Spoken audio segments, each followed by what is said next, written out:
podcast is part of the Sports Social Podcast Network. This is Anything But Footy, the Olympic and Paralympic podcast covering the games all the time rather than once every 4 years. I'm Michael. And I'm John, and we promised a further look back at Paris 2024. Yes, with a little more than a week before the Paralympics start, we catch up after a week's sleep. Yes, we've both been enjoying afternoon naps to review the Team GB winners and losers. I don't like to use the word losers. Well, look, in terms of medals and in terms of sports, and that's what I mean by losers, more the sports generally, looking nervously at their funding for the next cycle in the countdown to LA, rather than specific athletes. Okay, all right. We'll accept that. Now, we do need a new phrase, don't we, for Los Angeles? We had what? Road to Rio, path to Paris, lane to LA. I'm not sure about that one. As we said last time, we also need a new phrase for Milano Cortina, the Winter Olympics, which comes in 2026. Yeah, all I can come up with at the moment is looking to LA, or looking ahead to LA, or moving to Milan. Look, we will work on these. We can't be en route to Paris for much longer, so we'll work on these. Any suggestions, please get in touch. Yeah, get in touch with us. You can always find us online. Anythingbutfooty.com is our website. There's a contact us form there. We're also available on social media across all of the platforms. Just give Anything But Footy a search there. And in this episode, we thought that we would review some of the things that we didn't get the chance to discuss in our last pod, which we recorded on closing ceremony night. We're also slightly more awake and slightly less emotional, I think, than we were that night. We're going to talk medals. Now, we said, didn't we, 68 before the Games. Yep. Team GB ended up with the same amount as in London, 65. And that medal return, I think it mirrors the analysis that we'd been saying for quite some time pre-Games. We said the overall total would be similar, but we had said, didn't we, the number of gold medals would be down on previous games. And Mark England, Team GB chef de mission for the third and I would suspect final time, he told TalkSport in his pre-Paris interview he was hopeful of 18 to 20 golds. He said that to us at the London Stock Exchange when we recorded an interview with him there at the UK Sport briefing. We did feel, though, at the time, didn't we, that 18 to 20 was slightly ambitious. Yeah, I just felt that it was really hard to predict the gold medal winners. So I think we'll go through the list of who we talked about and who won medals and the like. And I think we all kind of knew, we thought these people would be on the podium, but we really struggled to say, well, which one was a gold medal certainty. There were a few, no doubt we will talk about them. But I always thought that was the hardest bit, just taking that next step up. And we were talking hundreds of seconds, even thousands of seconds in some cases, just being run out of it on the line, of course, in other cases. But I think that was always the hardest bit that we were trying to predict. But what we're going to do is we'll go through the list and we'll talk about certain sports. And I think some will be pleased with their haul. Athletics, rowing, canoe slalom, diving, cycling, shooting, lots of swimming, artistic swimming, equestrian. I think swimming might feel a little bit maybe missed an opportunity, certainly with the women's team in the pool. Maybe taekwondo will have missed that opportunity. Rugby sevens, maybe entirely. And then you've got serious question marks as feeling the heat slightly, sailing and boxing, but they did win medals, but at a cost of millions and millions of pounds. And then, of course, rugby sevens, as mentioned, hockey, tennis, archery, badminton, table tennis, modern pentathlon didn't win any medals whatsoever. So some serious kind of looking over your shoulder and wondering where the funding might come from in the next few years, no doubt for some of those sports. Prediction of 68. We'd predicted 6 medals for British sailing. We'd said that Michael Beckett would win one, Emma Wilson, John Jimson and Adam Burnett would win one in the NACRA 17. Ellie Aldridge in the women's Formula Kite, of course, did win a medal. James Peters and Finn Sterrett and Connor Bainbridge. So we'd said 6 medals in total. But for sailing, it was 1 gold and 1 bronze medal. And I think they were a bit unlucky in some ways. I think Michael Beckett was a bit unlucky in the men's dinghy. That just the medal race just kept being delayed and various other things, and then wasn't really in it. And then, of course, we know the false start for Gibson and Burnett basically ruled them out of getting any kind of medal. I think they were 4th going into the medal race. They had a chance there. So I think they'll be slightly frustrated, the sailing team. And as I mentioned, they felt some of the heat in some of the write-ups that I've seen post games about how much money was spent on that. But I always thought with British Sailing that this was an experienced crew, but quite inexperienced, if that makes sense, that they hadn't been to many Olympics. A lot of them had just missed out on Tokyo and were beaten by other British sailors. Of course, we know the likes of Hannah Mills and Giles Scott retired after the likes of Tokyo. So it was always going to be hard, I think, to fill their shoes if that was the case. What we really want to see now, from a British Sailing point of view, is youngsters coming through and the next generation coming through. And I'm pretty convinced, knowing British Sailing as we do, that they will have people lined up already. Yeah, just for the record, Emma Wilson with the bronze in the women's IQ foil, and the gold medal, as we said, was Ellie Aldridge in the women's kite. I mean, you talked there about individuals and inexperienced crews. I would add to that, and the reason I don't press the panic button at British Sailing is obviously lots of changes to events. So the events program at the Olympic Games had been fairly settled, but this was a very different program in terms of discipline. So we had new mixed disciplines. We had these new IQ foil events as well. These were all coming into the Games for the very first time. And I think with just 3 years to adapt between what we had in Tokyo and what we saw in Paris, again, that I think is not a lot of time for a program which is set up and structured, I think, for the longer term. And that's what British Sailing has been for quite some time. And I think the changes that were made to the sailing program by the IOC probably haven't helped British Sailing in the short term, but I'm fairly confident that in the longer term, their attentions, their structure will have changed enough that they will get medalists and people on the podium in some of these new disciplines. So it's slightly under got right the sailing medals. We said 6, we got 2. We slightly underplayed the canoe slalom. We said 2 medals, and we came away with 4. Yeah, Joe Clark in the canoe slalom and the kayak cross, the C1, we said would win a medal.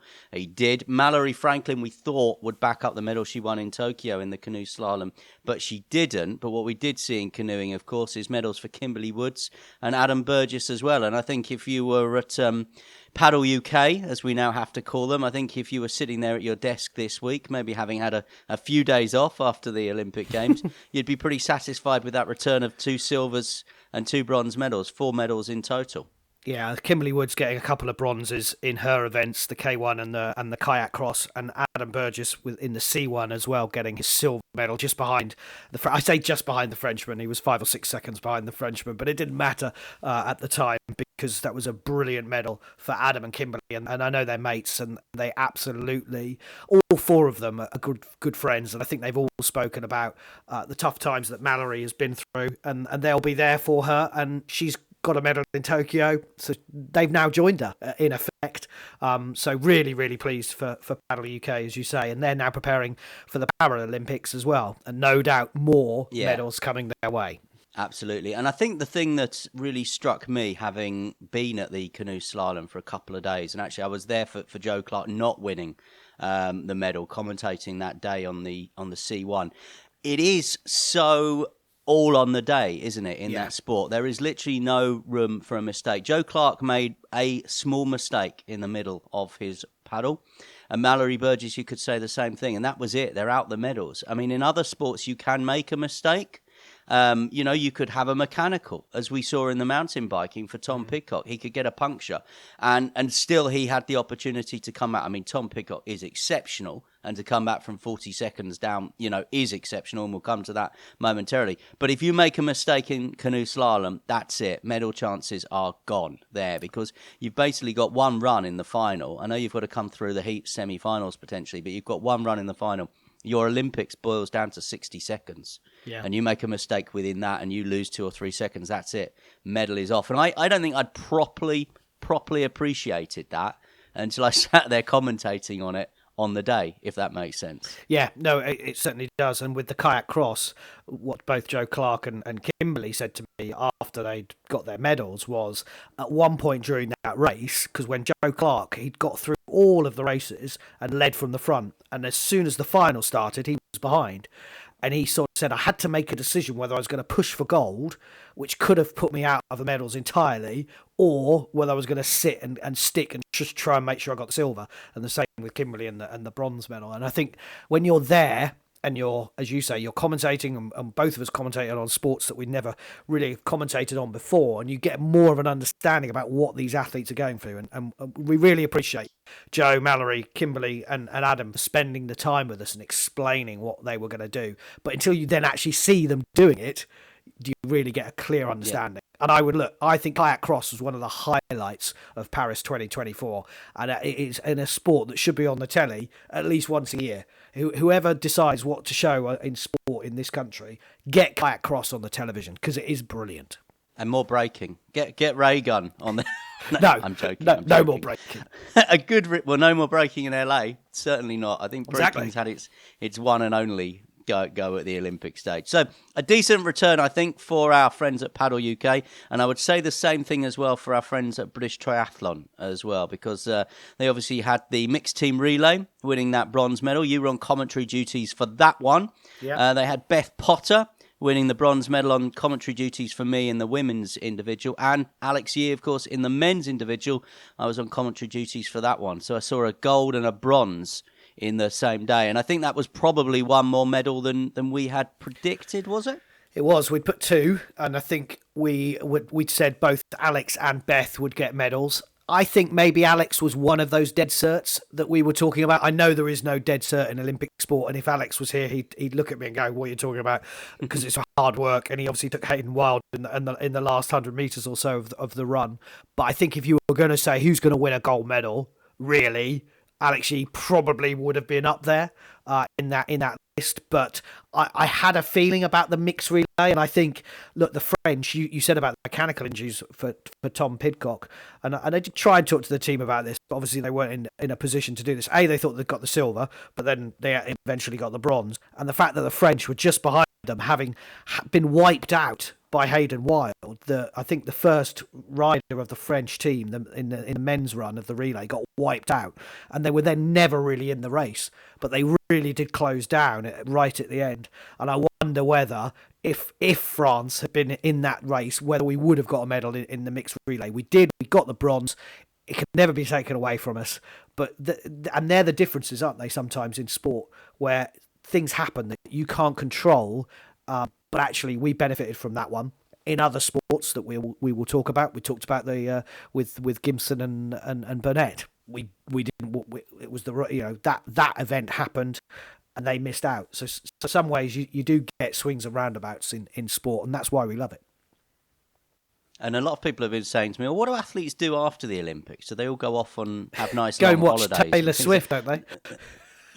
Some of them go and watch Taylor Swift, but the triathletes are back competing. I mean, you go on Alex Yee's social media. He was winning, beating Hayden Wild again at the weekend in the Super Tri, and Georgia Taylor Brown is.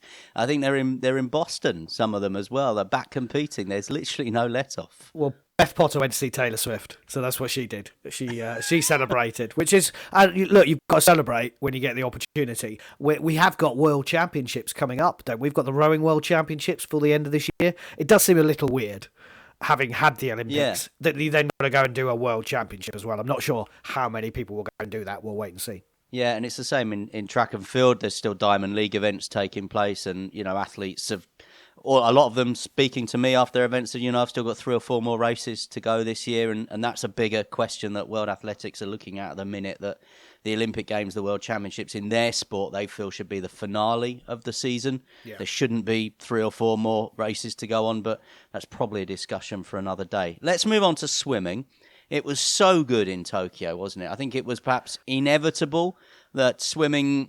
I'm thinking here, when we talk about swimming, we talk about aquatics GB, we need to remember the disciplines. So we're talking about swimming here in the pool. We're not talking about artistic swimming. We'll come to that one, I think, because that was a terrific medal. And diving again, also under the umbrella of Aquatics GB, a terrific return again.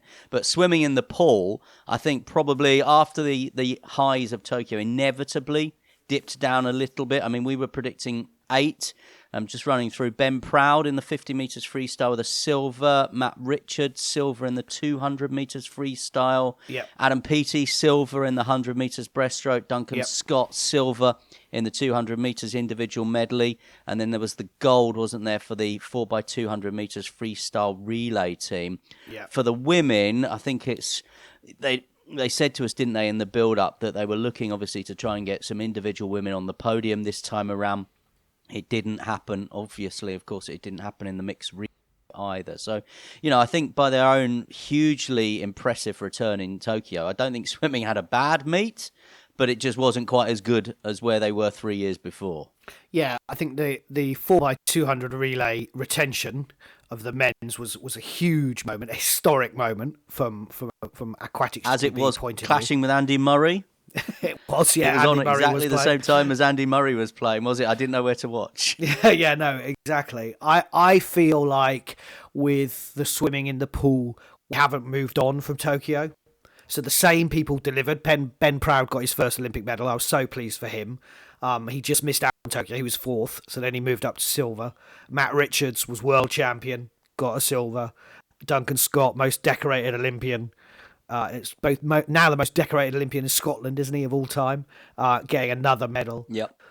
But again, they were all just silvers. And of course, Tom Dina won gold in Tokyo. We thought Matt Richards, as a world champion, had a chance. We didn't think we knew Adam Peaty would win a medal, but we didn't think he'd win gold. But boy, was he close. If he didn't have COVID, he might have won that race. I mean, that would have been a story and a half for that. So it feels to me like we didn't move on. We just kind of stayed on a very high, because as you said, Tokyo was massive.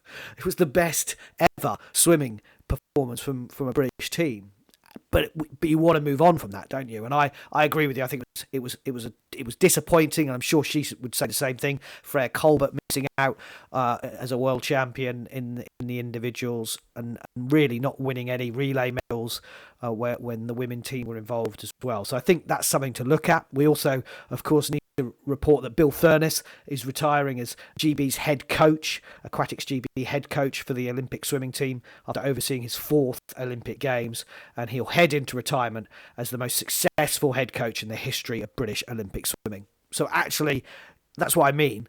They've done incredibly well over the last 8-12 years, seeing Bill in charge of that and seeing them progress. We probably didn't see them quite as progress as we wanted to in these games. And it may, as you said, have been to do with the shorter cycle. Yeah, and I think, if you look at Aquatics GB as a whole, so we've talked there about swimming, let's talk about the medal in artistic swimming, Kate Shortman and Izzy Thorpe. I thought that was a fantastic medal for them. It was one I think we predicted. We thought they might get on the podium, but to win the silver medal and to back the World Championship performance up that they'd had. First time ever, of course, in artistic swimming that Great Britain has ever won a medal. So, that is huge. And let's remember as well that those guys have not necessarily come through the highly funded programs of some of the other names that we've mentioned in terms of receipt of national lottery cash. They have been in receipt of Swim England money as well. So they've done it the harder way, if you like. And then Aquatics GB as well, as we know, with the diving. I think we were nailed on. We predicted 5 medals in the diving, and they won 5 medals in the diving. I think the one that we got wrong, I think we'd predicted Andrea Spendolini-Sirex would win an individual and a synchro medal, and I don't think we predicted that Noah Williams would win that individual medal, which he did in the 10-metre platform. So for the record, silver for Tom Daly and Noah Williams in the 10-metre synchronised platform. I remember being there for that one. Bronze medals for Anthony Harding and Jack Law together. Jack Law continues to win medals at these games in the 3-metre synchro springboard. Also, as I mentioned, then Noah in the 10-metre platform. And then Yasmin Harper and Scarlett Mew-Jensen. I'm right in saying that was Great Britain's first medal of the Games on day one. 3-metre synchro springboard bronze. And then Andrea and Lois synchro platform also winning a bronze. And again, I remember Tolson is Jack Law's girlfriend. It was her first ever Olympic medal to add to the medals that he's won. So delighted for them as such a lovely couple and two people that have been around, seemingly for two so young, been around for an absolute age. Yeah, I remember speaking to Lois and Andrea, and they were like, "Yeah, I can't believe we're our second and third Olympics and all that." It's just it is incredible what British diving have done, aquatics GB and diving, sitting under that. We know Tom Daly's retiring now, so he's not gonna come to LA. He kind of said that with Tokyo. Let's see what happens. It's down the road from where he lives, of course. Well, I'm not convinced. I'm still keeping my powder. I'm still keeping my powder dry on that one. Yeah, absolutely. So, but when you take Tom Daly out of that, you've got medal winners, and that's the thing. The thing to say is China 8, everybody else nil in gold medal terms. China just totally dominated these games. Well, of course, in Tokyo, Tom and Matty managed to get a gold medal, didn't they? But yeah, totally dominated by China. But yeah, first morning we had the first medal by 11 o'clock in the morning. I think UK time. We had a medal team GB, so Yasmin Harper and Scarlett Mew Jensen, and that was great to see. And I think it does help when you get a medal first morning. You can kick on from there, and so many people. I spoke to quite a lot of the rowers actually in that first week, and they said, yeah, we all sat and watched, because I think rowing started the next day, the Sunday. We all sat on the Saturday morning and watched Team GB win a medal, and that's just a great start, isn't it? You get going. Yeah. And well done to Yasmin and Scarlett. And let's not forget the Cushing effect. They're for medal number one, and they're for the last medal as well. You were there for the first and the last. I was, and that was the Cushing effect. It was weightlifting. I was there at quite a lot of medals, to be fair, but yeah, weightlifting was the last one. And again, we knew that Emily Campbell would win a medal. Now, when I went there and watched that, and actually seeing her in action again, like we were saying with the canoe slalom, I suddenly realised I had Emily nailed on for a medal, and I was like, she is really going to have to lift some weights here if she wants a medal, because the Chinese was the defending champion, and she just came in at a level in the snatch and was just like, whoa, that is much more than anybody else was lifting.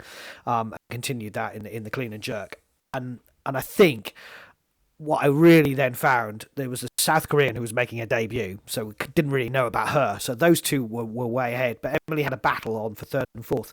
But she told me she was really performing well in the snatch, which is really important to kind of get the score down initially, and then you can build on that in the clean and jerk. So I think maybe they could have gone a little bit more on the snatch, but she got that bronze and she was secure in that.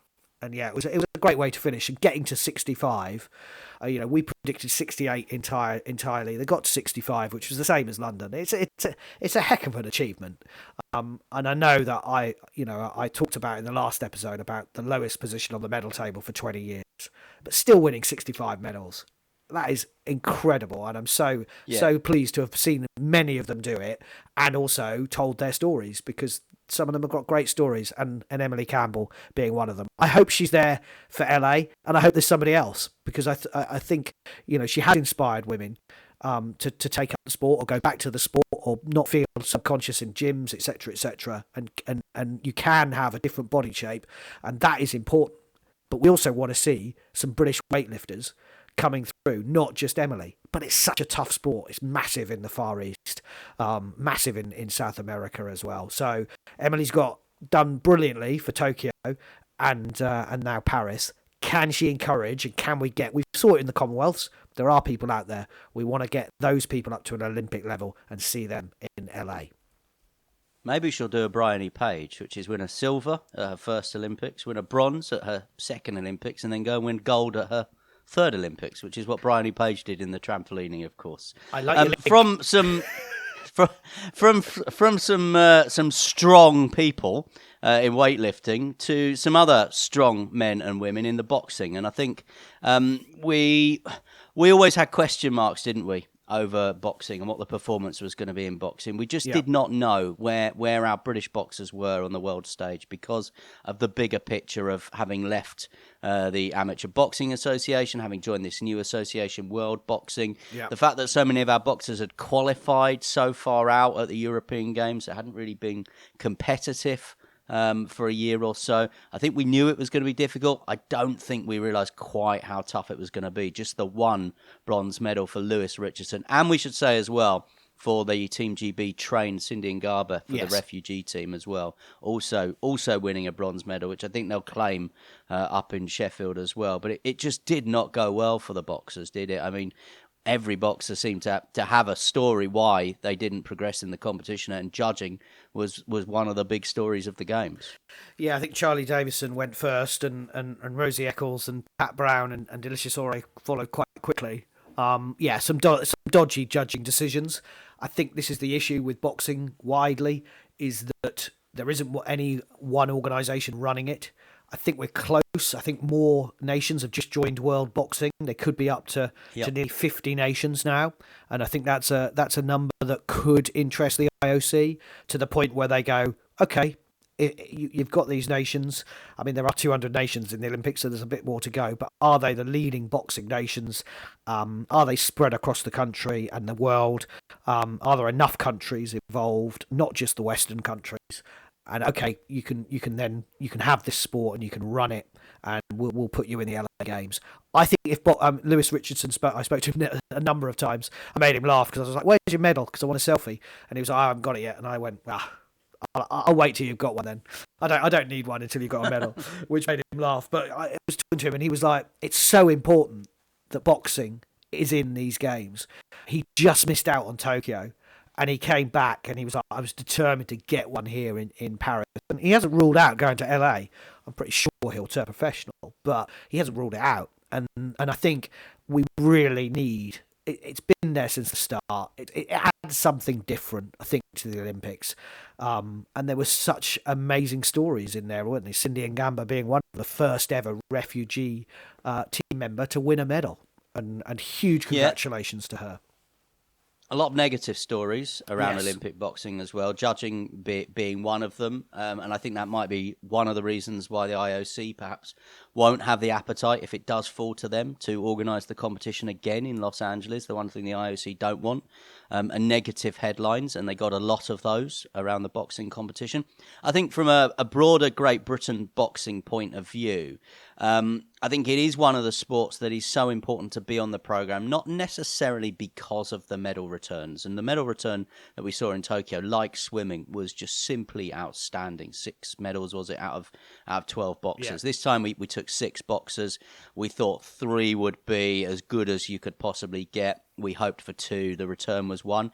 But I think what Lewis Richardson and the other guys said to us in the build-up to this was boxing has more of an impact on more communities and more of the individuals that take part in the sport than perhaps we can measure by medals. And when we look at medals and more, the UK sports strategy that we've spoken about many times, I think boxing uniquely fits into that, because going into a boxing gym offers up an opportunity to take part in sport. And it might not be sport that leads to an elite level or an Olympic level or even a Commonwealth Games standard, but it offers an opportunity for people that maybe otherwise wouldn't go and do sport to go and take up a sport and do something. And I think without some of our grassroots boxing clubs up and down the country, we'd be looking at some bigger and more wider societal issues than we have at the moment. Totally agree. This is Anything But Footy, and we are reviewing Paris 2024. Coming up next, we'll talk about success at the rowing lake. This is Anything But Footy. We're still just about en route to Paris 2024, the Paralympics just a week away, but we're looking to LA or moving to Milan. If you've got a better idea, let us know. Let's talk rowing. It was a sport you covered a great deal of at Paris 2024 in the Olympic Games. You were down at the rowing lake, I think, most mornings. I got there one morning, I think, but you were there most mornings. I like to share that. I like to share some great. Yeah, I got to do what I wanted to do, which was go to the athletics most nights, and I know that you came along a couple of nights as well, and it was brilliant to have your company. But let's talk about the rowing return. Yeah. We predicted 6 medals, didn't we? Where did we end up as far as Great Britain and Northern Ireland were concerned in rowing? Better than 6? 8. Wow. Is that how many we won in the end? Won 8 rowing medals, including 3 goals, representing the team's best ever haul from an overseas Olympic. So Ollie Wynne-Griffith and Tom George in the men's pair won a silver. Men's 4 won a bronze. Yep. Men's 8, often called the flagship boat. Yep. Men's 8 won the gold medal. And then, of course, 4 medals in the women as well. Becky Wilde and Matilda Hodgkins-Byrne in the double sculls won a bronze. In the lightweight double sculls, not going to be a boat that we have in LA anymore. Emily Craig and Imogen Grant. I think like Alex Yee, 2 that we probably were hanging the medal around their neck before we got there. They won the gold. Women's 4, featuring Esme Booth, Sam Redgrave, Rebecca Shorten and Helen Glover, winning the silver. And the quadruple sculls, Lauren Henry, Hannah Scott, Lola Anderson, Georgie Brayshaw. What a wonderful, number of wonderful stories in that crew. And they won the gold medal as well. So, yeah, I mean, amazing return, really. Yeah, it was. And the quads were not on our list. I'll be honest with that. And women's 8, by the way, bronze. I knew there was an eighth medal. Women's 8, bronze. So we got all of those medalists, apart from the women's quads, which arguably we should have put them down. But when you're writing down how many medals you're going to win, you can't write 8 crews down, can you? But they did, and that's what's so amazing about it. And as you say, so many stories from the women's quads. And that gold was just ahead of the Netherlands, wasn't it? It was one stroke. Yeah. And then in reverse, the women's 4, where Helen Glover just missed out to the Netherlands, and Esme and Sam and Rebecca, as you said as well. So look, it was an incredible regatta. I think it showed what an amazing job Louise Kingsley has done. I think she did it with the Paralympic team for Britain in Tokyo, and then she took charge of both of them after a disappointing, some would say dreadful, some would say awful, Tokyo for British rowing in the Olympics.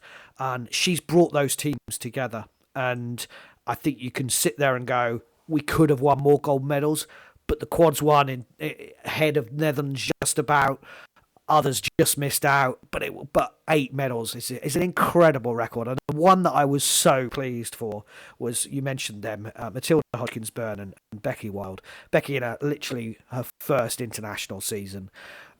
Matilda coming back from giving birth and having a young family and coming back, and we've seen that so much in these games for Team GB, that mums can have a career after having children. But that bronze medal, nobody saw that coming. They even went through the repechage to get to that final, and they were so happy and huge smiles on their faces. And it was one of the moments, and there are many moments. I know we did highlights in the last episode, but this is why we want to keep on talking about it in this podcast, because I just remember seeing their smiles, and it just now I'm even talking about it, I'm smiling again, because it was a brilliant race. And look, British rowing totally delivered. We talked about British swimming maybe on a par with Tokyo, but boy, a British rowing back, and hopefully we've got some crews here that will continue for LA in 4 years' time. Yeah, 3 footnotes. Tom Ford and Emily Ford, brother and sister, both winning medals, which I thought was fantastic. Henry Fieldman, first person ever to win an Olympic medal in both men's events and women's events, because he was the cox for the women's 8, because you can have a male cox. So won a bronze medal there, follow up the medal he won as a cox previously, coxing the men. So that's good.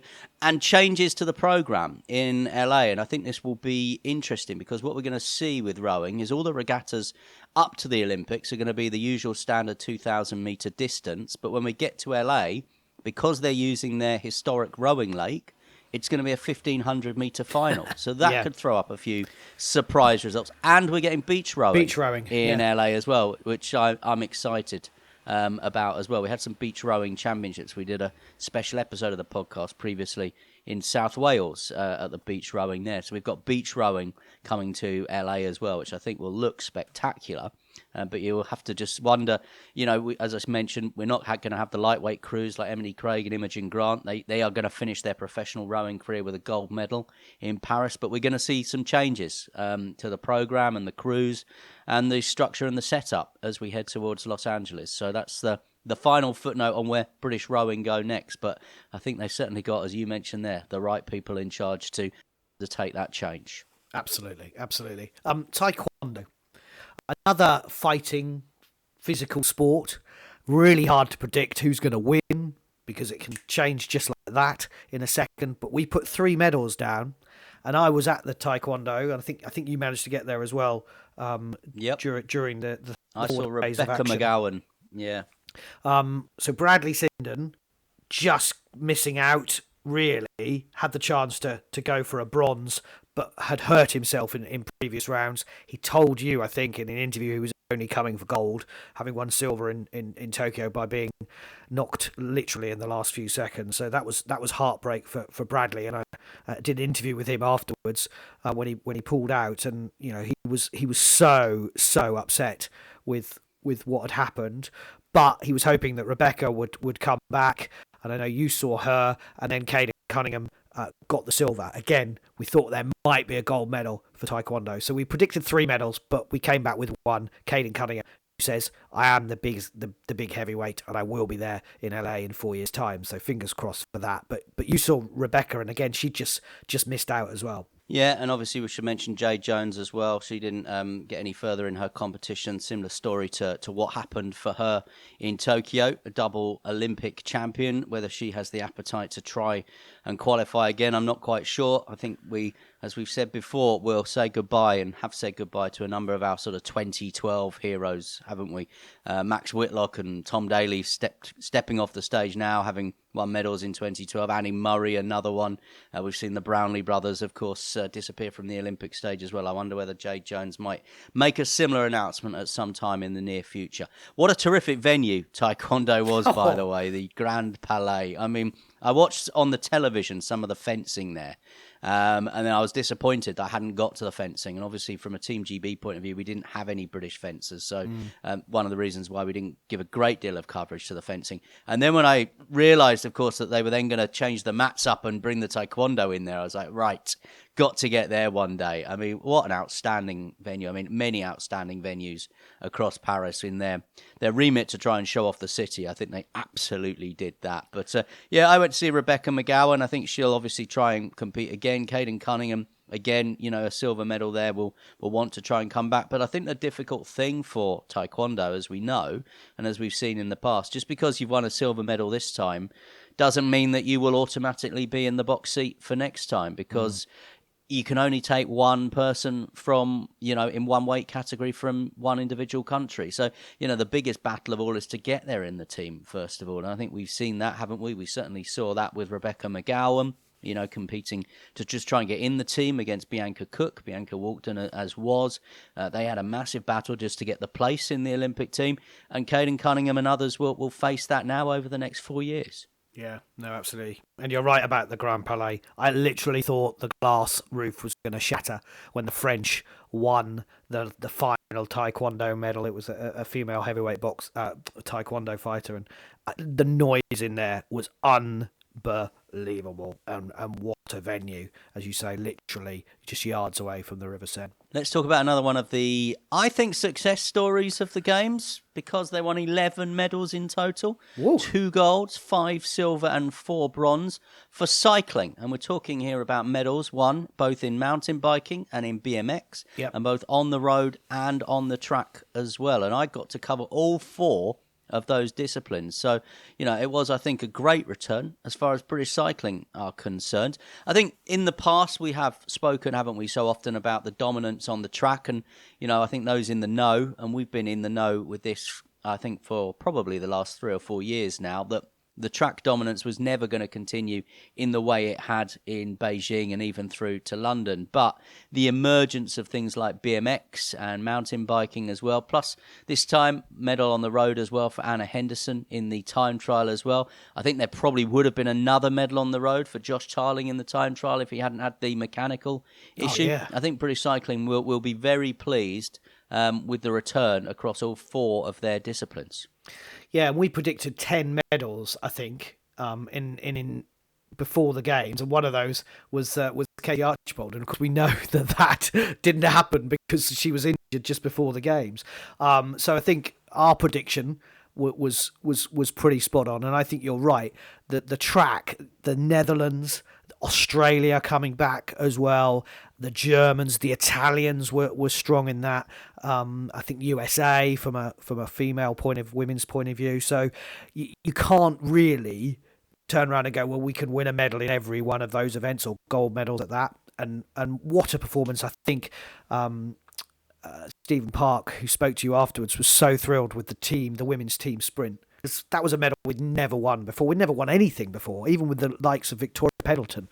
We were never in a way. And I think one of his big things when he took over at British Cycling was, I want to focus on that. And what a performance from March and Sophie Capel and Emma Finucane as well. And I see that we're gaining Emma Finucane's boyfriend, the Australian, Matt Richardson, who's going to switch allegiance to Team GB. Yeah, and Emma Finucane, you mentioned her obviously, first British woman since 1964 to win 3 medals at one Games. That gold, as you mentioned there in the team sprint, she also won other medals, including the bronze in the Keirin as well. I mean, I think also the team pursuiters, silver for the men, Dan Bigham, Ethan Hayter, Ethan Vernon, Ollie Wood and Charlie Tanfield. A bronze medal for the women, Eleanor Barker, Nia Evans, Josie Knight, Anna Morris and Jess Roberts as well.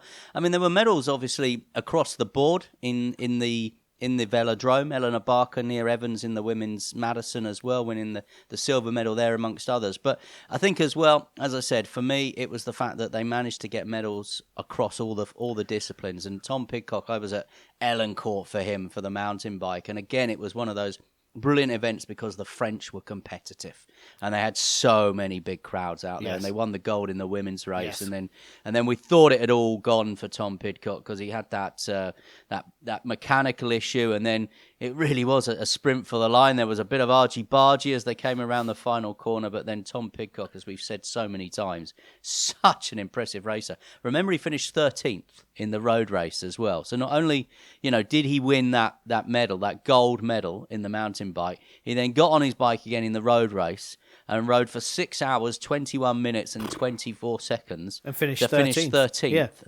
Which Crazy. was the best performance by a British man in the road race. So you had Stevie Williams finish 31st, Fred Wright finished 43rd, and Josh Tarling finished 47th. So Josh Tarling, I said as well, took part in the time trial. In the women's road race, Pfeiffer Georgi finished 5th in that one, of course. Anna Henderson and Lizzie Diagnan finished 12th and 13th. And Anna Henderson, of course, as well as winning that silver medal in the time trial too. Didn't see the success in the BMX as we did in Tokyo. I think we probably predicted more BMX medals this time, but we did see Kieran Riley win the silver in the BMX freestyle, but no return as far as the BMX racing was concerned this time. Yeah, I sat and watched that. I mean, Beth Trevor won every single race apart from the final. And it was a bit like the kayak cross that I was talking about earlier. She just got in a position and just couldn't do anything about it. Having won every single race in the build-up. So many races. How many races do you need to get to a final? Blimey.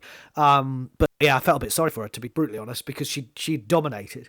But what we didn't know, because if you sat and watched most of it on telly, you only ever saw her winning her races. The Australian, who won it, was also winning every single one of her races.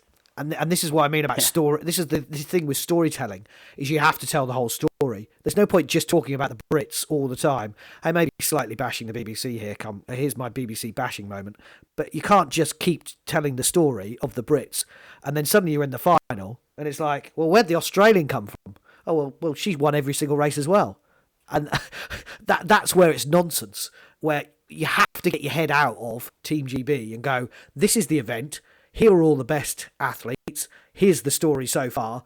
Here's the final.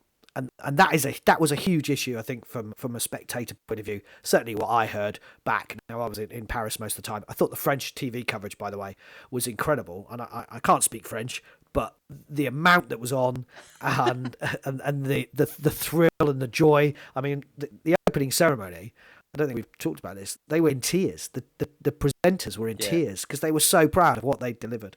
And just on Tom Pidcock being proud, I'll let you talk about the BBC in a moment. He's the only individual defending champion. So the team eventers defended their title, but Tom Pidcock was the only individual British who defended his title. Is that right in my calculation? Yeah, I think you are right. I think you are right, because you look down the list of the other gold medal winners individuals. Nathan Hales in the shooting, obviously not defending a title. Alex Yee was not defending a title. Bryony Page was not defending a title. Keely Hodgkinson, Ellie Aldridge, Toby Roberts, none of them defending titles. So you're absolutely right.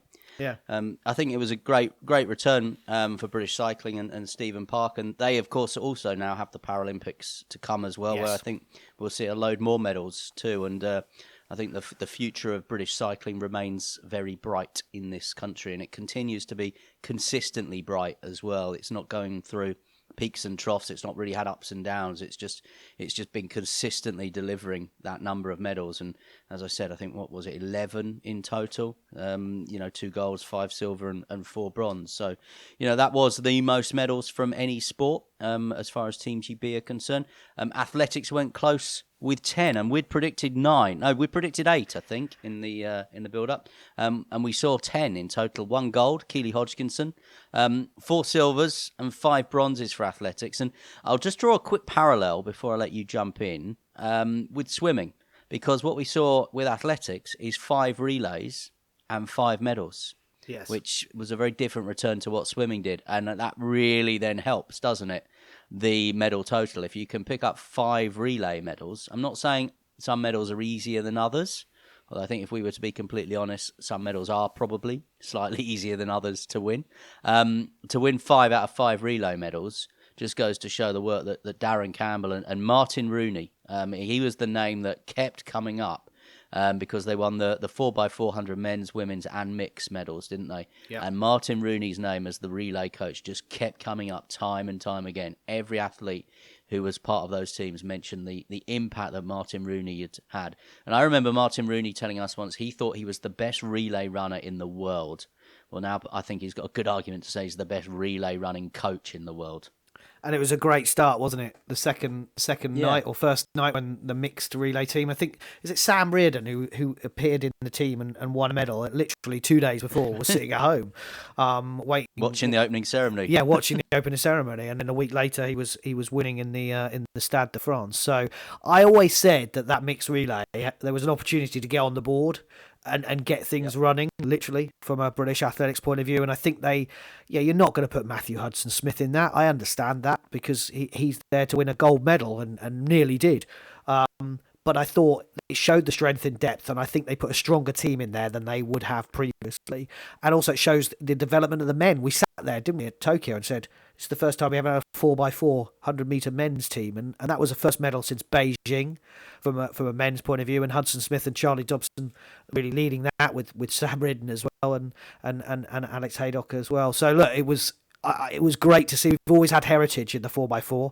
You can talk about your Akabusis and your Blacks, and Roger Black and Ewan Thomas and Martin Rooney as well would win medals for you. So I think Jamie Bolsh. Yeah. So it was great to see, and the women just keep on delivering as well. And there was some criticism, the 4x1, the baton changes weren't good enough in the sprints. I think the Americans had that race, but you never know if you can get those batons around quicker. But as Amansi Lancicrow said to you afterwards, look, we've won the silver medal. We're not going to sit here and go, we're worried about the changeovers. But it would have been an Olympic champion, and that's the difference. And Adam Jamili was part of our team, of course, for Talk Sport. And what a breath of fresh air in athletics commentary that was, by the way. If you haven't got the chance to listen to any of it, go back and listen, because it was star-studied, it was informative, and it was insightful, and it was relevant. And Jamili is always a world champion. He won the world champion in 2017, and he can always say he's a world champion sprinter. While if you don't, of course, get a gold medal, you can never really say that. And I think that's probably where Dina Asher-Smith and Daryl Neater, who you've talked about in the last episode about your highlights of them, but that is the difference, that they can't say they're an Olympic champion quite yet. There may be another chance. There may just be another chance.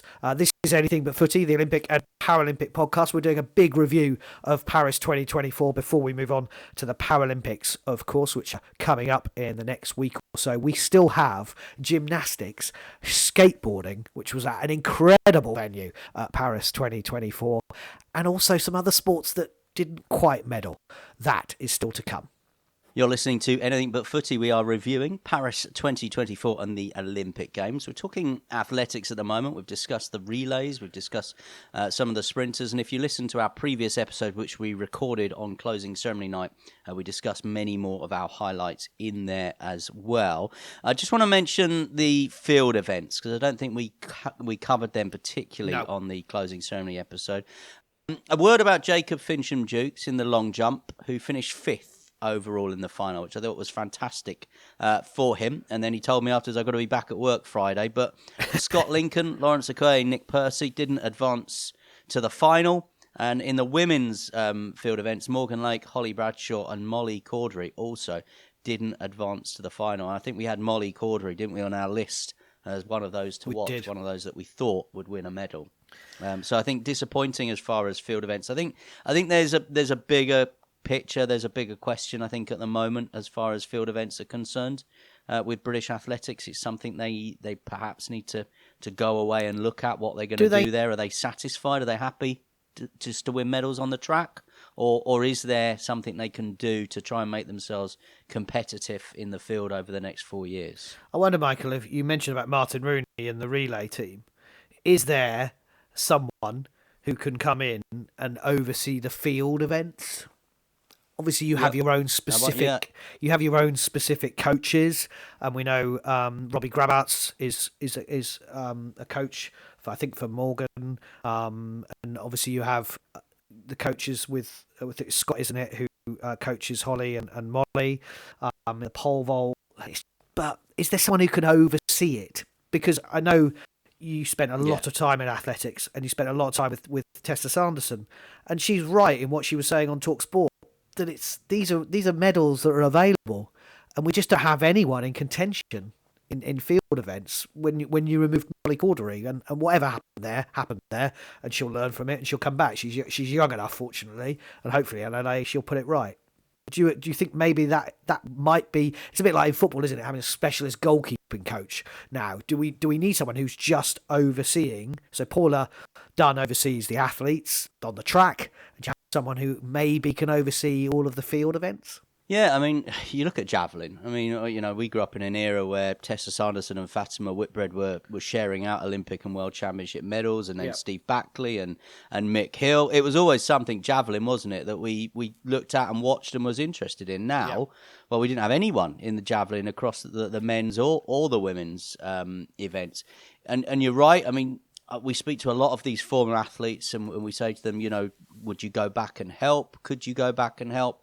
You know, is there a role for Greg Rutherford mentoring long jumpers, for example? What is Jonathan Edwards doing? Is he working with triple jumpers now? These are just 2 gold medalists, 2 Olympic champions off the top of my head. What are they doing? I mean, we saw both of them in Paris. We saw Greg Rutherford was working on the World Athletics podcast and doing a really good job. But could he be working with some, you know, younger athletes? Does he want to work with younger athletes? Does he want to, you know, try and work with a new generation of long jumpers that can get to the levels that he did, you know, consistently at World, European, Commonwealth and Olympic Games? Is there something we can do? Is there a program that we can put in place? And, you know, we've qualified 4 men in the field. We've got 1 finalist. We qualified 3 women in the field. We got no finalists. But in amongst all of that, as I mentioned, on the track, I think we probably exceeded expectations, didn't we? So, yeah, I think in the same way that cycling has diversified track, road, mountain biking, BMX, and they have specialists across all those disciplines. Could British athletics be doing something similar? We know there's some big challenges at British athletics around finances and money, and what it is that they are going to be doing as a governing body, because they have such a huge remit in terms of not just dealing with elite athletes, but staging events. Then there's grassroots, and there's so many different championships that British athletics send athletes to. Yes. You know, when you look at the email inbox, there's so many different age group championships and combined championships and throwing championships and jumping championships. There's so many different events that they need to, with the pot of money that they have, which is probably smaller than it's ever been, they need to look at what they can do. And that might be why the focus is on track at the minute while field has dipped. But, you know, is potentially there something in the future that they could do to start just addressing that and just mix it up. Because, a couple more medals in the field. You go back to London 2012, Robbie Grabar's winning what was eventually a silver. Yep. Greg Rutherford winning a gold. Those are 2 field medals that were won in 2012, off the top of my head, that, not even getting close to. Didn't even have anyone in those events by 2024. And the issue is, of course, we already know Michael Johnson is coming up with his new Grand Slam event, which is just track. If you don't have gold medal winning athletes in the field or medal winning athletes in the field, that gap gets wider and wider from a British point of view. We already know some of the criticism of, well, you only ever show track on the telly, etc. So it's really important. I think it's a really good point about British cycling diversifying and going across disciplines. What's the stat from Stephen Park? They're the only nation to have ever won an Olympic medal in every single discipline in the Olympics. That's something to be proud of, isn't it? And what we want to see from an athletics point of view, whether that's marathon walking, which is not an event that I particularly am that interested in, but Britain used to be very successful at it, and it's been in the games since day dot, and it will continue to be in the games. The marathon, I thought Emile Carrès finishing 4th was an incredible story from a British point of view. Can we build on that? Where can we go with that? The women were nowhere near anywhere up to that level, unfortunately, in the marathon. But yeah, then look at those field events and add that into the track, because it's a bit like aquatics GB. You can look at the swimming pool, but then you've also got artistic swimming. You've also got diving, and we've done a podcast, haven't we, about water polo. That's the next opportunity, and you're winning medals in these events, and suddenly your tally gets bigger and bigger and bigger. And field events are great. I mean, who can't forget Mondo Duplantis with a Olympic gold and a world record? I think that was on Keely Hodgkinson night as well. From memory, I think we'd watched Keely Hodgkinson. They were all big nights, weren't they? They were all big nights. Yeah, they were. But it was just, how invested did we get in pole vault? It was absolutely fantastic. And the stadium was still full. Great. The stadium was full when he was doing that, wasn't it? And that would have been the same, it was brilliant. It was pole vault that night, but that would have been the same whether it had been javelin or long jump or triple jump, if we'd had some British interest in it. Anyway, I think we've spoken enough about athletics for the moment. If you want to read my blog about my top 10 athletics moments from the games, it's on our website, anythingbutfooty.com. Blog number 2, my top 10 other moments from the Olympic Games, coming soon, by the way. And I wonder whether the sport of gymnastics might make it in there, because I got a lovely wave and a smile from Simone Biles as she declined the opportunity to be interviewed by me. We predicted 4 gymnastics medals, and we've ended up with 3, a gold and 2 bronzes for gymnastics. Bryony Page, of course, in trampolining with the gold medal as well. She was and on the bronzes, our list. Harry Hepworth. Yep, she was. Harry Hepworth wasn't on our list. He won, and I was there for that one on the vault, watching and covering that one, commentating on the vault for the first time, and maybe the last time in my life. And Jake Jarman on the floor as well. I think he was surprised with his bronze medal, actually, because he admitted he'd made a bit of a mistake, and he couldn't believe the score was as high as it was. So he won a bronze, finished 4th in that vault. Remember Max Whitlock as well, who's retired now, finished 4th in the pommel horse. Yeah, and the men's team and the women's team both finishing 4th as well. So, and the women's team, as we talked about in previous episodes, being actually quite depleted. Without the Gadarova, Jessica Gadarova and Ondina Champong. So I think gymnastics will be pretty happy with that. We said 4 medals, they won 3. I mean, I think that's a really good, strong progression again from a Paris point of view. And they go to LA, which is going to be huge. The Americans love it, of course, as we saw. Will Simone Biles hang on for another 4 years? I don't think she will, but I think she'll be there. Another 4th place finish in the trampoline, which I think you covered, of course, the men's trampoline. Yeah. I think, and I think, we obsess, don't we, with medals? Of course we obsess with medals, gold, silver and bronzes. But I think when you look at, and this is what the national governing bodies will be doing, this is what UK Sport will be doing, they'll be looking at some other metrics. They'll be looking at how many people got into finals. They'll be looking at how many 4th place finishes were there. And when you look at gymnastics, they were 1 medal short of our predicted target. But then you look at how many fourth place finishes there were, and you think, well, fourth place in both the team events, that fourth place for Zach, fourth place for Max, a fourth place for Jake there as well. I think when you look at all that and you bring all that into the picture, you'll think, well, British Gymnastics doing pretty well at the moment. Yeah, I would agree so, with that. Equestrian, I think we predicted 3 medals for equestrian at the Games. I didn't get out to Versailles. I would have loved to. It looked like a brilliant venue. And they actually exceeded our expectations because they won 2 golds and 3 bronzes. So 5 medals in total for equestrian sports there at Versailles. So slightly overshadowed, yeah. Wasn't it, by the whole Dujardin before the Games? Games? Absolutely. Lottie Fry won the bronze in the individual dressage. The team dressage, Becky Moody coming in for Charlotte Dujardin. Becky Moody, Carl Hester, Lottie Fry, another bronze medal for them in the team event.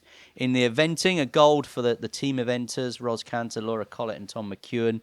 A bronze for Laura Collett as well, and a gold medal in the jumping for Scott Brash, Ben Mayer and Harry Charles. But as you say, I think the whole build-up to the Games from a Team GB point of view was overshadowed by that Charlotte Dujardin story as well, and obviously her pulling out of the Games. And I suspect probably has ended her career with her actions that we saw in that video. I don't think we'll see Charlotte Dujardin back. No, I think that is a fair summary. 2 more sports that did win medals that we haven't mentioned yet. Skateboarding. What a venue. What a venue. Sky Brown, and what a venue. That was an incredible... The Place de la Concorde, and I know I keep talking about this, but it's a roundabout in Paris, and you try and cross it. You can't move. I mean, you literally take your life in your hands normally in Paris. They closed this roundabout and they built an Olympic park. And for me, it felt like the only part of Paris which felt like an Olympic park, because there were lots of different stadiums within it, and the atmosphere. There were DJs walking around, portable DJs walking around, and it just felt really buzzy. Now, I don't know whether that was because it was the urban sports, so it could have been the BMX freestyle, it could have been the breaking, it could have been skateboarding, but the atmosphere was unbelievable. And if you stand in the Place de la Concorde, you looked one end and you saw the Arc de Triomphe, and the other end you saw the Olympic flame down near the Louvre. And I cannot underestimate, or I cannot overestimate how the venue made that place. And Sky Brown delivered. Absolutely. We thought that she would, but we didn't know she had a bad shoulder. She dislocated her shoulder, and then, of course, in that third run in the qualifying, she landed. Oh, did she land so heavily on her shoulder? I think there was concern whether she would go for it, and she sort of spoke to me afterwards and said, I've got to go and have shoulder surgery. That's the most scariest thing. I mean, I've seen her leap off bits of buildings, and that apparently is not scary, but having shoulder surgery is. But she also definitely said, I want to do surfing in LA as well. I think she could. Can you imagine Sky Brown when she's got kids and she'd be or grandkids, and she'd be sitting there saying, I won bronze there, and then the next Games I did 2. She's going to have a story to tell, and it was great to see her performance. And then in total contrast, Andy McDonald, 51-year-old, I was there for it. The amount of press coverage and interest was huge. And yeah, he didn't get anywhere near the medals, but he had a ball. And actually, the crowd loved him, and they actually booed when he got the score, because I think they thought he'd been underscored. He did 3 different runs. Yeah. He never stopped. Some people didn't get through their 3 runs. He did 3 runs. It was incredible. He didn't get to the final, but boy, was it a great story. And I have a feeling he says that they might bring in the vertical skateboard event for LA, which is basically a bit like snowboarding, where you're going up and down within like a tube, and you're going up and down and twisting. And so he was like, if they bring that in, the pipe, yeah, exactly, it's exactly that. That's how it works in skateboarding. And he said if they bring that for LA, I'd be interested. So it was one of those stories where I never thought I'd get that into skateboarding. But when you go and watch this stuff, it's like, boy, this is good. And for anyone, and I've seen people write to the Times or in the newspaper saying, these modern sports should not be in the Olympics. This is not what the Olympics is about. Actually, this is exactly what the Olympics is about. Totally agree. I mean, I went to meet Andy McDonald at Team GB House before his competition. Firstly, I thought he looked like the Fonz, which I thought was brilliant. And then secondly, I thought if he just put a leather jacket on, I mean, he could be in the reboot of the Fonz, a skateboarding Fonz. And then he just said, "Look, if they're going to give medals out of having fun, I'm going to win the gold here." And that's exactly what he did. I mean, everyone obviously obsessed with the fact that he was 51 years of age, but he still qualified for an Olympic Games in the sport of skateboarding. And there's this brilliant photo of the people that he qualified ahead of. It's basically him and a load of teenagers. But he got there. You know, he got to the Olympic Games. He got to the best, the biggest, the most prestigious sporting competition on the planet. And he got there and he competed. He competed well. He competed, I think, with the right values that Team GB want from their athletes. Yeah. He was accessible. He was intelligent. He was fun to be around. He did the sport the right way with a smile on his face as well. And, you know, I think in the same way as, you know, Eddie the Eagle captured the imagination back in 1988, and I wouldn't put Andy McDonald quite in the Eddie the Eagle category, but we might be seeing an Andy McDonald movie and watching that on the plane to Brisbane in 2032 at one point. I thought it was absolutely fantastic to have him as part of the team. And you know, and that's not me being patronising, saying, you know, well done for making it, because making an Olympic team is a phenomenal achievement. And you know, like you, I was captured by that event as well. I was there for Kieran Riley in the BMX, and that event, that venue, just absolutely fantastic. I'm not sure some of the DJs understood the lyrics of some of the songs they were playing. Okay. I'm not sure in translation terms they would have passed muster in this country. Let me just say that. That's my only caveat to that whole venue. Is I'm slightly shocked by some of the fruity language with some of the music being played. But as I said, I think probably slightly lost in translation. I remember just walking out thinking, I'm not sure I'd want my girls to hear that. But there you go. From skateboarding to shooting. And I think we should just mention Amber Rutter's medal as well. Should have been a gold, shouldn't it? She was robbed. Yes. Let's be honest. And British shooting, I think, are rightly upset and are going to make some presentations to the IOC and World Shooting about it. It went to a shoot-off. She clearly hit the clay, but for whatever reason, despite the fact they have the shooting equivalent of VAR on the circuit all the way around the world, they don't have it at the Olympics, so it wasn't registered, and Amber ended up with the silver medal. I mean, it's outstanding that at that level of competition that they don't have all the tools available to the people that are making the decisions, isn't it? It's outrageous, to be brutally honest, and it's one of those stories that passed me by slightly. I was at the golf that day when it was happening, and Tommy Wood had the chance of getting a medal. We didn't put golf down, by the way, as one of our medals, and of course we won a medal in that, so we'll mention Tommy and what a great performance he did that day, and arguably had a chance of winning it. But it passed me by, and I watched it later with Amber, and yeah, to actually be as calm as she was, and she went and congratulated the winner, because ultimately it wasn't. She I spoke to her afterwards, and spoke to her a couple of times actually afterwards, and she was like, ultimately it's not their fault. Wouldn't that be a refreshing attitude for anyone watching VAR? That it's not the other team who benefited fault. But anyway, I just thought it was wrong, as you say, that the decision was made. It was then wrong that there wasn't a backup to that. But well done to Amber Rutter. She showed what Olympian is all about and what the spirit of Team GB is about. She accepted a silver medal, and has revelled in that, having given birth in April, and she celebrated with her son. And it's nice to see these pictures. And I met her off the Eurostar when she arrived back as well, and she was. And I think I've seen her at various other events. She was sick of seeing you. Yeah, well, she was sick of seeing me. But she went and did the Team GB homecoming as well.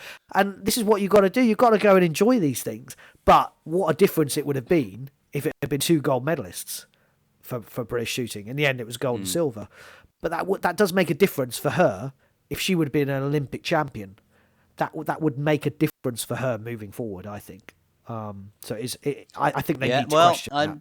And I do wonder, though, with Amber, and obviously, her priorities may change now over the next 3 or 4 years, having become a mother. But I do wonder whether the culmination of her story is in LA with a gold medal, having, missed out on Tokyo with COVID, missed out on the gold medal this time around because of poor decisions, whether actually she goes on and goes to LA and does finally get hands and does finally become an Olympic champion. I think that might be the neat fairy tale way of ending it. So 14 golds, 22 silver, 29 bronze, 65 medals in total. You mentioned the golf one that we hadn't predicted. We had predicted there might be a medal in modern pentathlon, which there wasn't. We predicted a judo medal. We predicted hockey, that there might be a medal for the men's team, and rugby sevens, there might be a medal for the women's team. All of those sports, if you like, coming up slightly short. Yeah, and I think the biggest question marks for me are what happens with rugby sevens. The men didn't qualify. The women didn't get to the knockout medal stages. It's the third time it's happened in terms of staging the rugby sevens. LA is going to be huge. It's a massive sport, rugby in America, as we know cricket is, which is why they're bringing it in, and the fastest growing sports. We've got to do something. I don't know what that is. We spoke to Kieran Beattie about it, didn't we? He was overseeing the event for GB Rugby Sevens, and then took a step back and wanted to go back to coaching. Reading between the lines on that, I would suggest it was too big a job. It was an impossible job when you're trying to liaise with the Scottish RFU, the English RFU, the Welsh rugby union as well. But something has to happen, and whether that is that Team GB have to start going, well, actually, we're going to run this sport. Team GB is very hands-off. It is an organisation that comes together. It's the British Olympic Association. It then asks to have these athletes in their team. But I wonder whether, moving forward, when it's so splintered with rugby, that it is very English, and it kind of works with hockey, where they're working across different nations. Although you could argue they didn't win a medal this time, so maybe it's not. But it has worked in the past, and we've seen that with the success of the women's team. But is it time for Team GB to actually go, right, we're going to run this, and we're going to have a core group of athletes, and bring rugby into this? Because I think there are medals there to be won from a Team GB point of view. I think I draw parallels, I think, between rugby and hockey on a slightly different theme. There's only the two medals to be won, and they're big, expensive programs because they're team sports. Yes. You send 4 or 5 triathletes to the games and you come back with 2 or 3 medals. That's fantastic. What a return.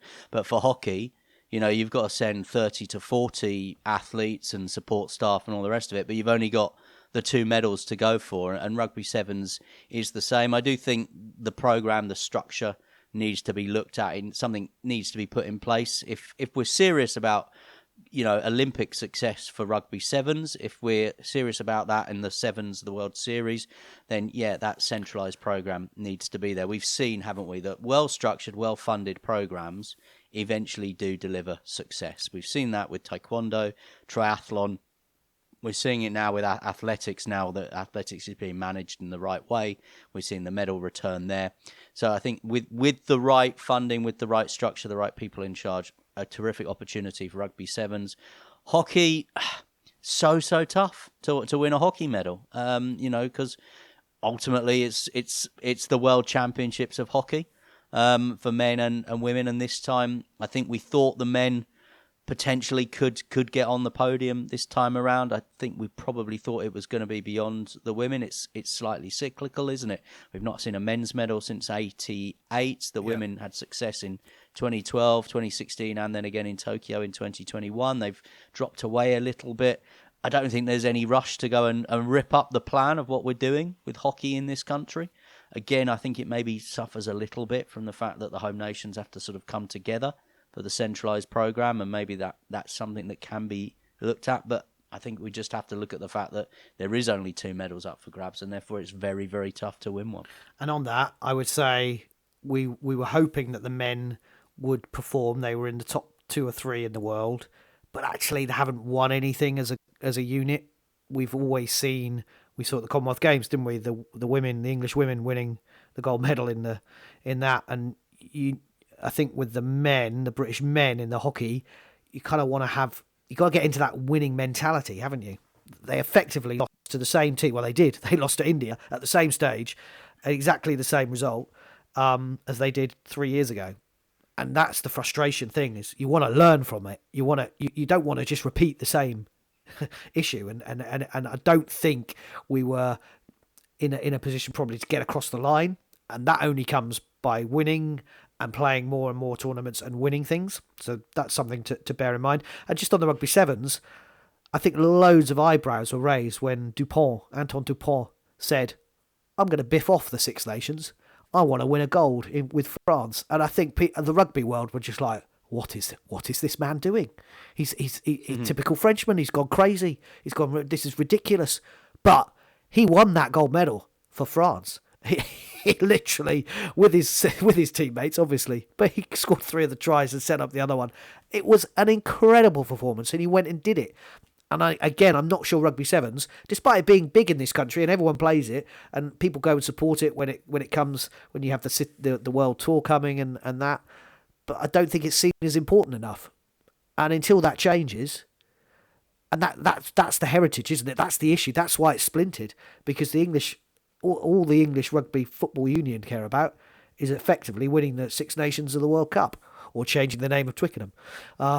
So I think I think these sports, and we're going to get it with cricket, these sports coming into the Olympics, because we're Britain and because all the sports are England, Scotland and Wales, that causes a huge issue. And I think something has to change with these sports. Final thoughts then on Team GB's performance at the Paris Olympics. For me, 65 medals in total, pretty much what we thought, and I think is a good return. Lots of medals again across lots of different sports, and I think that will be what Team GB, the BOA, UK Sport will claim. That will be their positive spin on it. 14 golds, slightly down in terms of that medal table performance, behind France as the host nation, behind Netherlands in terms of gold medals won. We know America and China are way out ahead of everybody else. Japan continuing to enjoy the bounce from hosting in Tokyo 3 years ago.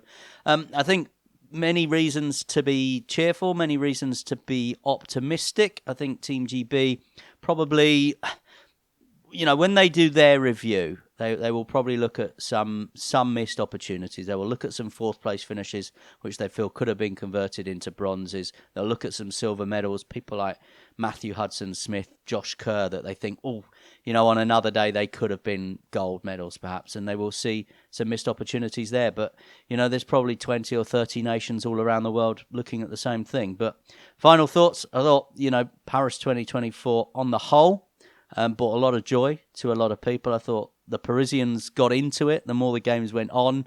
I think we saw the enjoyment levels around the city increase day by day. I thought the venues and the staging were absolutely fantastic.